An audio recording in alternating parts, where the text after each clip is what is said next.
Stereotypes of Colombia.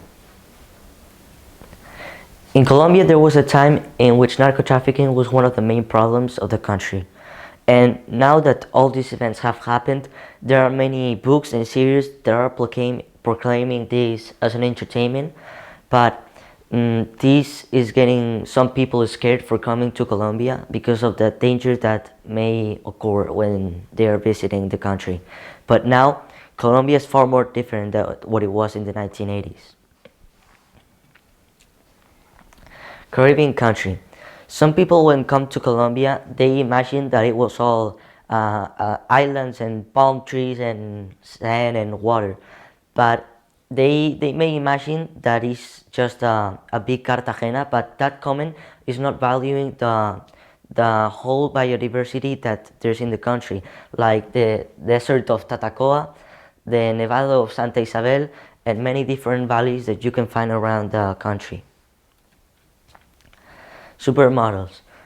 When people come to Colombia, they say that Colombian girls are very pretty, but that annoys the girls because that doesn't represent them, because they think that, well, they don't just look pretty. They are a lot more things than that. Mexican food.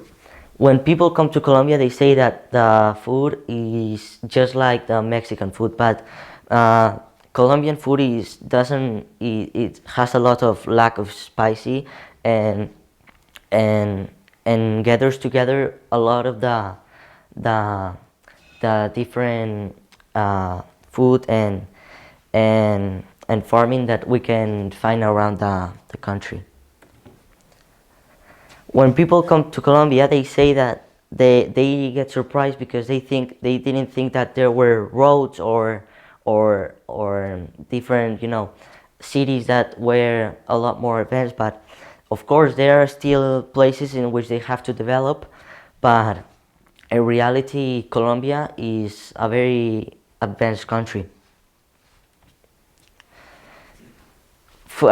Colombians are known for their football players as James Rodriguez or Falcao, but there are a lot more sportsmen that represent Colombia, as Nairo Quintana, who has gone to the Giro d'Italia, Vuelta de España, and Tour de France, and has kept himself in the podium several times.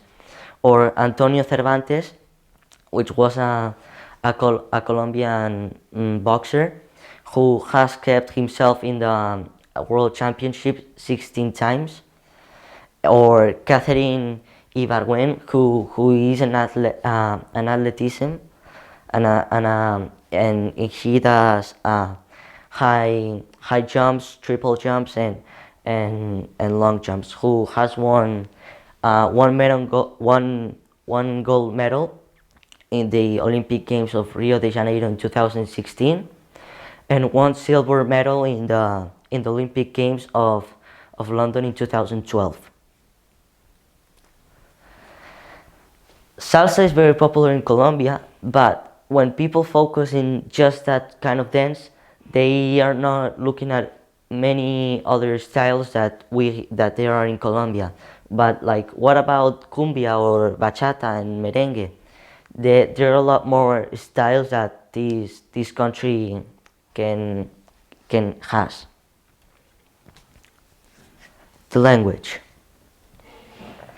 There are different dialects of Spanish in Colombia, like the costeño, antioqueño, caucano, andino, tolimense, rolo, claudio-boyacense, llanero, amazónico, santandereano, and isleño. These dialects have many ways of expressions and accents. The slangs of Colombia. For example, when somebody tells you cubo, this is a very costeño word. Cubo is like que hubo, but they to make it shorter, they said cubo, which means what's up. Parce, which is quite popular in Colombia in all the regions. Parce means friend.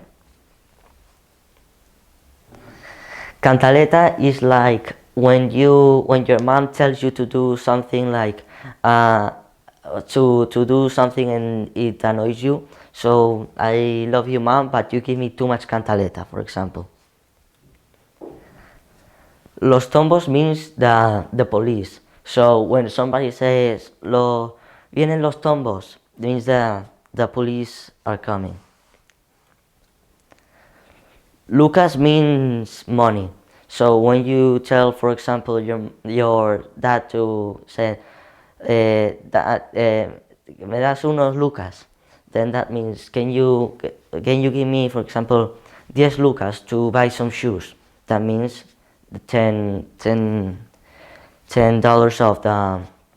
of like 10 pesos.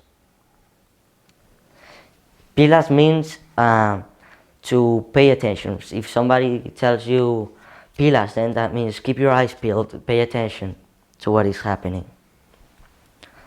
Del putas means when something is really cool.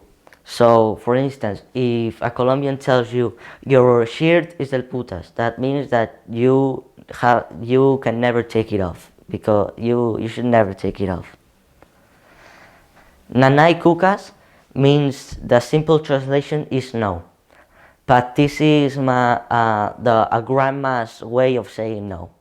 Nanay cucas, and so it just means no. But if you say that to people nowadays in Colombia, they will laugh at you because that word is so old. Gestures. When a Colombian is pointing something at you to tell you where something is, they will not point it like this with a finger. They'll do like this, like getting your lips out to point the things where they are. Paila means like you have to, this gesture you have to do it while you say something. How are you, paila? Like going in like a trampoline, like in a rope, and like you are doing, like it's very hard for you to keep yourself alive. When somebody in Colombia is making eye contact with you, and they are doing this gesture, that means that there's someone trying to steal something. And grave, which means bad, like when there's a really bad situation, they say that is very grave, it's very bad. This is it for today. Thanks for watching, and I hope this information has been useful for you. Esto es para ti.